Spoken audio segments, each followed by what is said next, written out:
Hi YouTube. Once again, thanks for the feedback in advance, and let's give this a shot. I've got different software this time, so it looks like I'll actually be able to get more than 5 minutes at a time in. Welcome to Project Planning. My name is AJ Grantham. I am the course quartermaster for the June Wood Badge course this year. I'm also a professional project planner at Cable One. I didn't always have that title. It was 2 years ago to the day that I sat in this room, actually over here, with the owls. The owls sat over here with our parliament. A group of owls is called a parliament. Sorry for those of you that are not aware.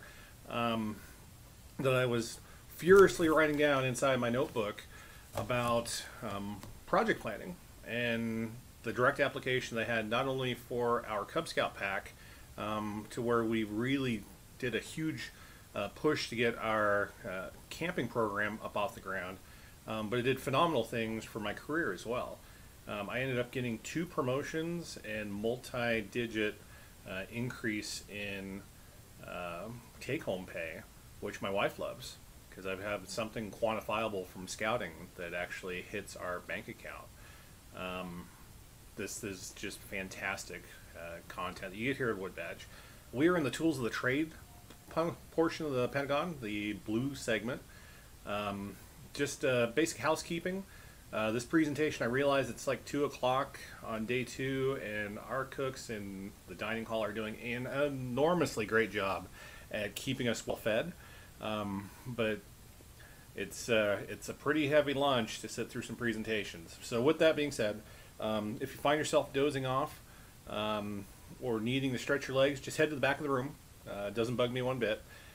If you start snoring though, we may pick on your patrol. So just fair warning. I am an owl. That is my totem, or my patrol patch. We are in Cal page 55, the course overview workbook. We are on page 55, at least from the 2018 version. That I'll update once we get a final cow put together. Wow, who is this cow? This is Bessie. This was our course cow in 2017. Anytime that things need to get a little bit more fun, including like skits and campfire programs and checking out the woods, we had Bessie. So for our presentation, Bessie is our project planning cow. And Bessie promised that in case we get too boring, if people start snoring, she's going to moo. So we'll do course correction at that point. But rumor has it Bessie is an ASM this year. So I love Dilbert. Dilbert is awesome. And for those of you in the back room, I'll just read this one for you. Bossbird says, I'll need a project plan to justify the resources we need to change our software. And Dilbert, being a doer, he's like, I can make those software changes in like 10 seconds. Done! And then Bossbert's like, good work. Now all we need is that plan. So it's crazy some of the things that we have to do in the corporate world in order to justify what we're doing. In scouting, we want to have that plan so that we don't get to that next step and go, what were we supposed to do? And we try to make sure that we do things successfully.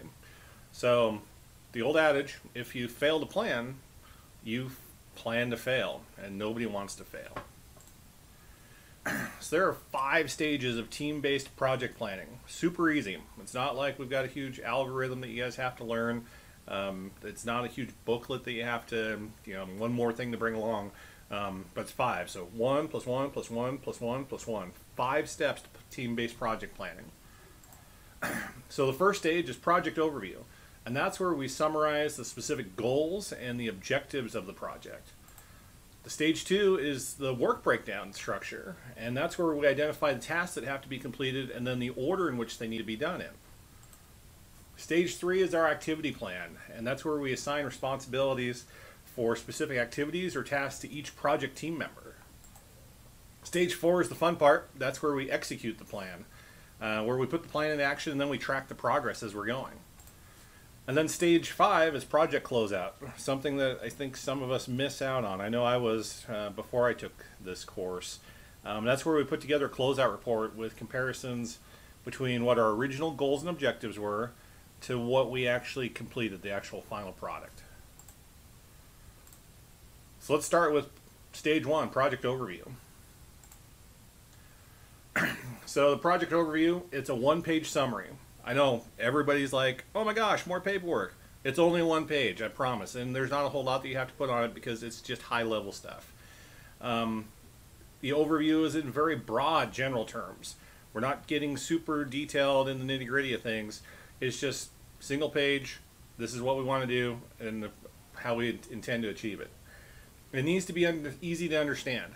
So with being easily understood, the example that I've heard a bunch of times that still works for me is the owner manual in your car. It has to be easily understood by the 15-year-old first-time driver and the 75-year-old retiree. Both of them should be able to have a relatively decent level of competency by reading what's written in that manual. Your project overview should be the same way. Anybody that picks it up should be able to understand what you're trying to do. Now here's some examples of how things may not necessarily be easily understood. The fun one that I love, stop traveling with beach balls, is that top one. Wow. Again, there was an intention when it was put together, originally when those lights were created for our vehicles, but it's very easy for things to not be easily understood if they're not clear and concise. So what's in a project overview? What is the problem, the opportunity, or the situation that needs to be fixed? What are the final goals of the project? Are those goals clearly stated? You should have a limited number of high-level objectives. Those objectives are going to drive your project resources, and then they're going to also drive your timeline. How will the team approach the project? And then what are the assumptions and the risks that the team might face that would prevent them from succeeding? So I need a volunteer. How about the scribery? Can I get one of the scribes to come up? My handwriting's not great and I want everybody to be able to read up here on the whiteboard.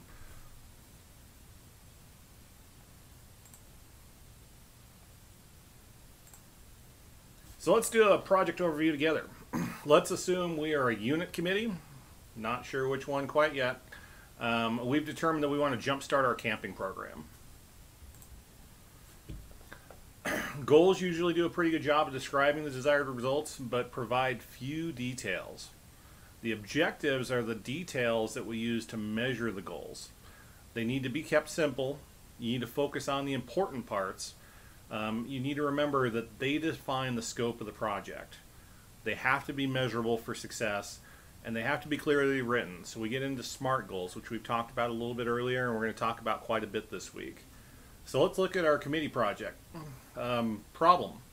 Our unit has camped only one time a year, or we need to make more opportunities for camping in our unit, or we need to spend more time outdoors with our unit. Which one do you guys think we should use? We'll go back and forth. We'll probably pick on a patrol. Okay, let's do our unit's only camped once in the last year. Scribe, go ahead and write that for us as our problem. All right, so our goals and objectives, we need to be specific in targeting an objective. So measurable. What are the indicators of progress or success? They need to be attainable. Can it be done by someone on my team? I'm not going to give a huge task to someone that's not familiar with it, doesn't have the proper skill set, because it doesn't set the team up for success. They need to be relevant. Can it be achieved within the resources and the timeline that you have to work with?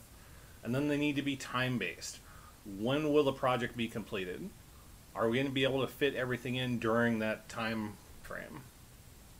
So for our committee project that we're working through together, what should our goals be? Beavers. What do you guys think about, say, we offer camping to the unit, say, 5 times in the next 12 months? Or how about we increase youth participation in camping by 40% over the next 6 months?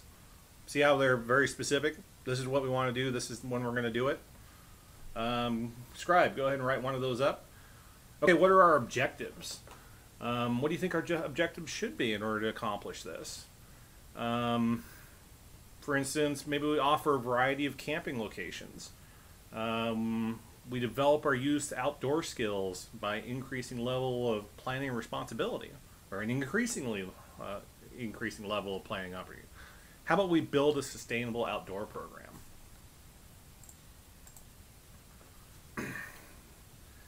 Okay, measures of success. Your team must choose a measurable criteria. Numbers, excuse me, okay. My notes are a little mixed up right here. Are the desired results something that can be quantified? Can we make a metric out of it? And that's like the number, the frequency, the degree of change that we're trying to accomplish. We want to avoid intangible measures. So like saying, oh, we're going to make camping better. We're going to make the outdoors better. Don't use better. Be specific. Again, into your SMART goals. Superlatives can be hard to achieve. What is a superlative? Scribes, give me an example of a superlative. Okay, so things that we want to avoid is all or never. Because if we do not fit those parameters, then we're setting ourselves up for failure. So how do we measure success for our project?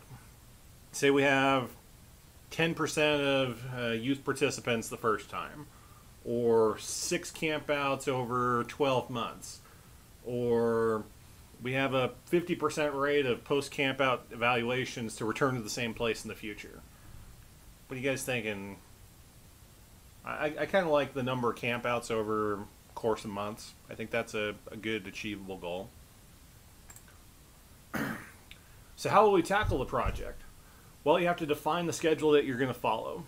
So there's an old adage, and it's kind of a clunky one because it's kind of long, but it makes sense for when you're doing project planning. If you keep doing what you've always been doing, you're always going to you will keep on getting what you've always got. And sometimes that's not always the best result. We've always done it that way. That phrase drives me up a wall. I've dealt with that a lot in a generational thing where coworkers I work with, they've been doing the same thing for 20 years. It's been the way it's always worked, but again, is it the results that we're looking for? Could it be better? So for a new project, look at thinking outside the box. Oops. There we go. Look outside the box. Come up with different methods. Just because we've always done it that way doesn't mean we have to keep doing it that way. So guidelines to consider when you're choosing your approach or method. Focus on the project goals and the high-level objectives. That is key. Challenge assumptions. Just because we've always done it that way doesn't mean we have to keep doing it that way. Explore out-of-the-box solutions. Well, if we've never done it this way, what's keeping us from trying to at least do it this first time? Don't hesitate to invent new methods when appropriate. Now, being new, the new guy on the team, some guys, they want to like make a name for themselves. There's nothing wrong with looking outside of what's already established, because that's how we innovate. That's how the HPs and the Intels and the Apples of the world have been able to reach their level of success they're at. It's because they were innovative, because they looked at different solutions, because they looked outside the box. So coming up right next is a video clip. It's how a team chooses to approach a team project. And their project is, it's not too big. It's trying to put a man on the moon.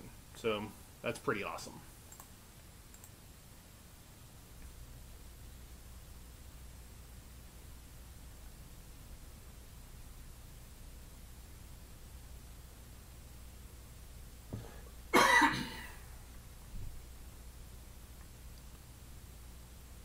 Four months after Sputnik, Werner von Braun briefed the head of the National Advisory.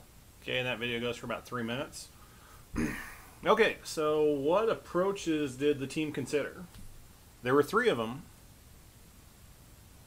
So we had direct descent. We had Earth orbit rendezvous, which is where they put all the parts together at Earth and then went to the moon.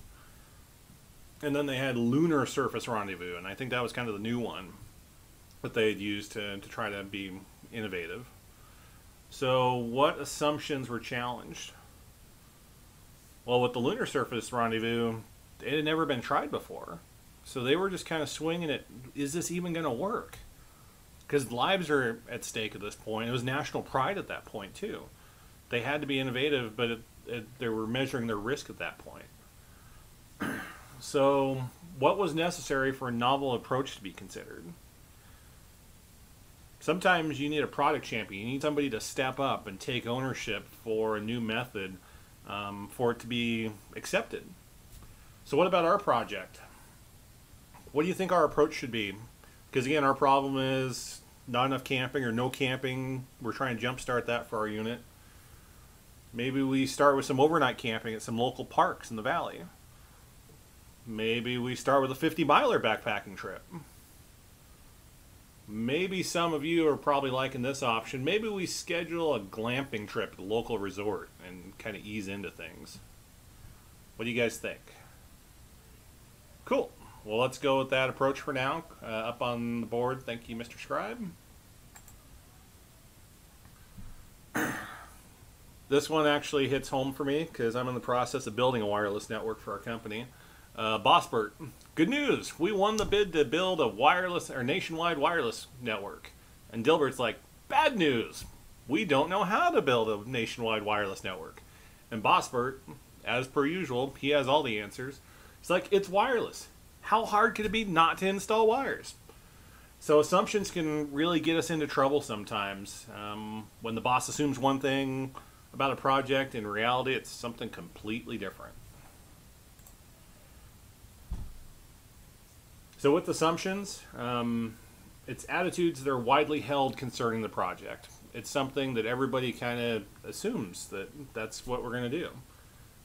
Some could be true and valid, and some could be just flat out false. But any assumption your team needs to be able to address in order to figure out what to do with those.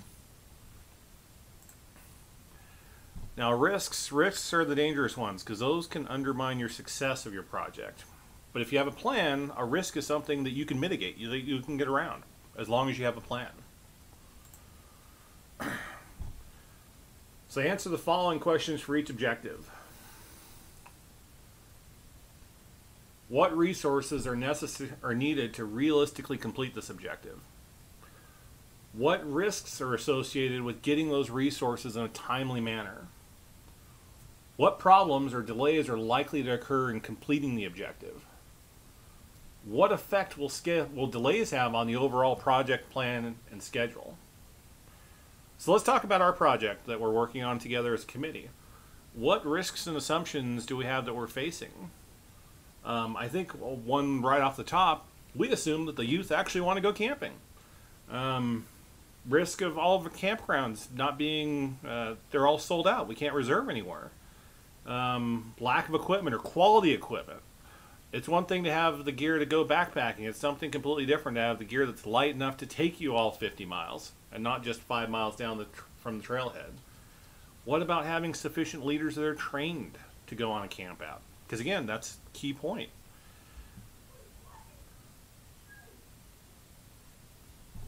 All right. So I need to remove those notes because that's on the next slide.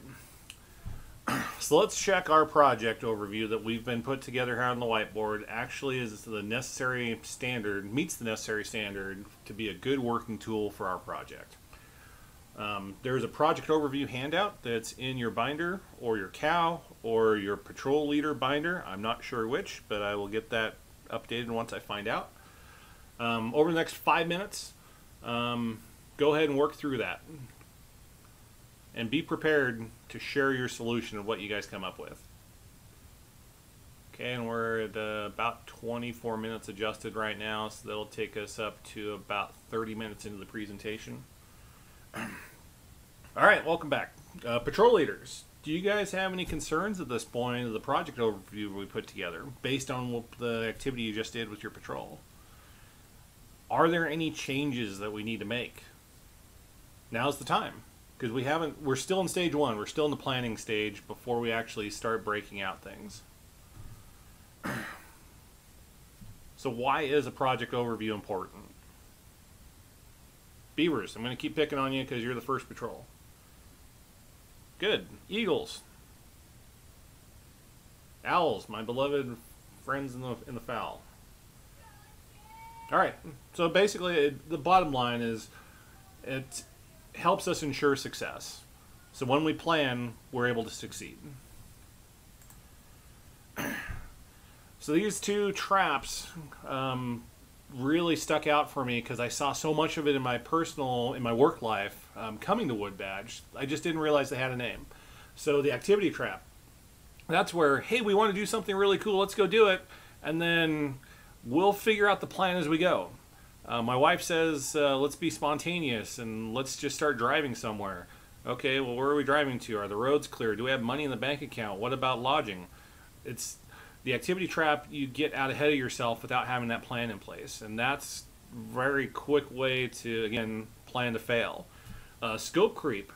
Zab Biasim, who's our ASM logistics this week, really opened my eyes to this one 2 years ago. It's the add-ons to the project. They're outside your actual project scope. Those objectives that you started out with. In my work, it's, hey, since we're already building fiber optics into this neighborhood, why don't we build it further or replace everything on the way? In your scouting experience, well, since we're already camping, why don't we do a service project? Or how about we do some recruitment? Or how about we rotate the Scoutmaster's tires? It's those things that are not necessarily falling within what's necessary for the project itself. All right. So now that we've got that figured out, we're on to stage 2, which is the WBS. And in scouting, we have a lot of TLAs. And TLAs are 3-letter acronyms. It's crazy in scouting. We actually have acronyms for our acronyms. But the WBS is our work breakdown structure. And that's what teams use to identify, define, and distribute the workload of the project. That's where we figure out, okay, task 1 goes to you, and task 2 goes to you, and task 3 goes to you. But we break it out as kind of like a bite-sized candy bar. We're not going to eat the whole thing at once, because that's a lot for one person to take on. But if we take out little bits and pieces of it and have our entire team work on it, then we get the work done all the way completed.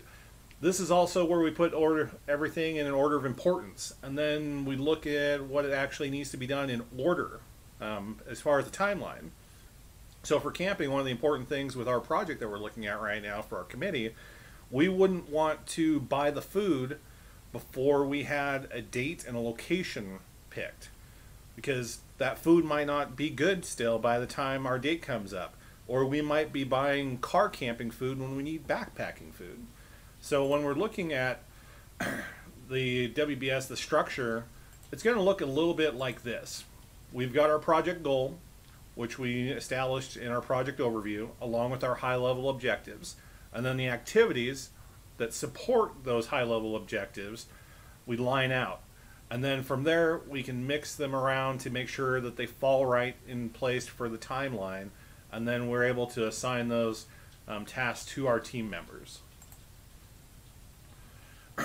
So what activities, oh, okay, so I'm still working on, okay, my notes still have a part that talks about the syllabus example of putting on leader-specific training. I just need to correct it, but I do have the camping information. So what activities? So we need to identify a place, a time, and a date. We need to make reservations. We need to determine the cost to go. We need to recruit our staff members, our team members that are going to go on it. We need to make sure everyone is trained. If you're in Cub Scout land, they have to have blue training. If they're in Boy Scout or Scouts BSA, they need introduction to outdoor leader skills. We need transportation. How are we going to get to the trailhead? How are we going to get to the campground? And then we need to promote the camp out, so we actually have people that actually show up. So let's go ahead and rejoin our team that's building that rocket to the moon. No small task. Let's go ahead and pay attention this time to how the team handles questions about the best approach. Notice how team members challenge assumptions and then how they come up to with the next solution.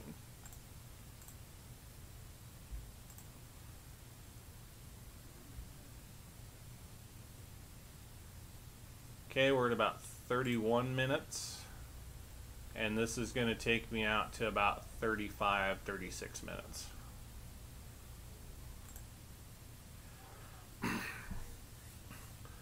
Okay, so what was the solution that the team came up with? What were the solutions to the weight problems that the team encountered? That's the actual question.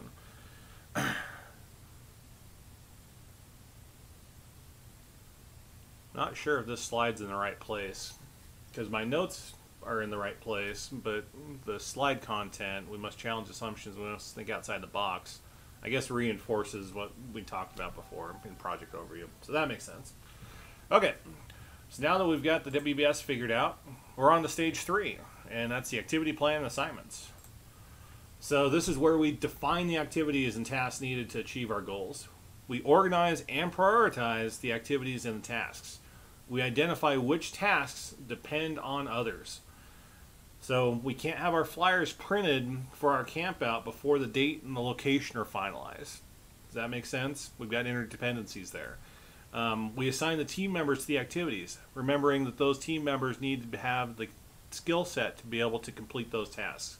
And then we need to define the dates to begin the project and when it's going to finish. So you as the team leader, you should be confirming the availability of resources. You need to understand your team members' skills. You need to match those skills to the tasks within the activity assignment. And then you need to establish progress milestones and reporting procedures, so the metrics of things, to make sure you're still on track and you're able to use that as kind of your start, stop, continue, which you guys did this morning after breakfast. This is one of those points where you're doing a start, stop, continue. So we're on to stage 4. This is the fun part. This is where we get to do stuff. This is the execution of the plan.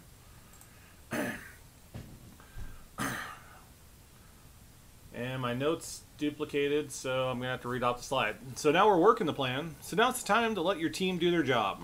This is kind of where you have to step back and allow them to do the tasks that they have the skill set for, and to help develop your team at that point. Staying to the play is the clear... Oh, there we go. Staying to the plan. Sorry, I need to correct that slide as well. Staying to the plan is the clearest path to success. And then a well-laid plan will help ensure your team is performing and not storming. So when you guys are working the plan as a leader, you get the project going. You provide leadership to the team. You assist with decisions and problems. But again, you're not jumping in there as handling everything yourself. You're not micromanaging your team. You obtain additional resources if it looks like you need them. And then you monitor the progress of the activities. You monitor your team's performance. Stage 5, project closeout. This is actually my favorite part of the project because we've reached the light at the end of the tunnel. So what do? Celebration's an important part of high-performing teams. It's party time. So I'm going to throw a big party and recognize everybody that made us achieve what we were looking for. This is where you do a post-mortem report. Were your goals and objectives met? Was the project completed on time? Are there any improvements that we can do for next time? Again, you guys just did this morning after breakfast. Does this kind of sound like a start, stop, continue?